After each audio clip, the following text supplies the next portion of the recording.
వేదాల ఉపోసన పట్టిన ప్రజలు నేను 25 దేవాలయాలు కట్టించాను. అందులో కమిషన్ కొట్టేశావు. నేను గజలు చెప్పాను. అయితే యజ్ఞాలు చేయించింది, దేవాలయాలు కట్టించింది ఇక వేదవాణి చోట కోసమా? అవును, యజ్ఞయాగాది కృతుల పరమాత్మ స్వర్గ పరుక్షాలని శాస్త్రాలు చెప్తున్నాయి.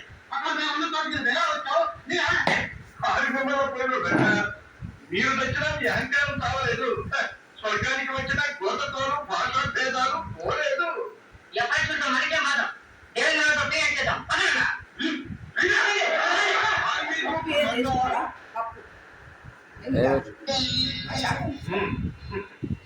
పోయినాడు పోగా ఇక వేదవాణి బృందం మిగిలిందన్నమాట.